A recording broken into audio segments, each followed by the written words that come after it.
ಶಿವಶಂಕರಪ್ಪ ವಿರುದ್ಧ ಮತ್ತೊಂದು ದೂರು. ಸೌಕಾರ್ ಆಸ್ತಿ ತನಿಖೆಯನ್ನ ನಡೆಸಿ ಅಂತ ಕಂಪ್ಲೇಂಟ್. ಆರ್ಟಿಐ ಕಾರ್ಯಕರ್ತ ಮರಿಲಿಂಗಗೌಡ ಈಗ ಆಗ್ರಹ ಮಾಡಿದ್ದಾರೆ.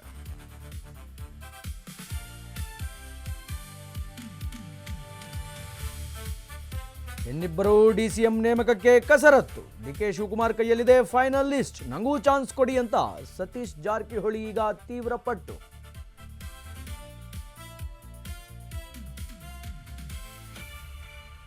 ಕಿರುಕುಳ ನಿಲ್ಲಿಸದಿದ್ರೆ ಮತ್ತೊಮ್ಮೆ ಸಮರ, ಟಾರ್ಚರ್ ಕೊಟ್ರೆ ಪತನವಾಗುತ್ತೆ ಸರ್ಕಾರ. ಮೋದಿ ಅಂಡ್ ಟೀಮ್ಗೆ ಅಭಿಜಿತ್ ದೀಪ್ಗೆ ಪ್ರಹಾರ.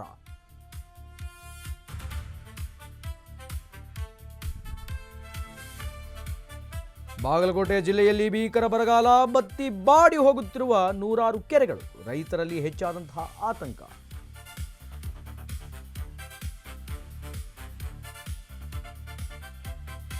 ಪಶ್ಚಿಮ ಘಟ್ಟದಲ್ಲಿ ವರುಣನ ಅಬ್ಬರ, ಭಾರೀ ಮಳೆಗೆ ಘಟಪ್ರಭಾ ನದಿಗೆ ಜೀವಕಳೆ. ಅಲ್ಲೂರಿನಂತೆ ಧುಮುಕುತ್ತಿದೆ ಗೋಕಾಕ್ ಫಾಲ್ಸ್.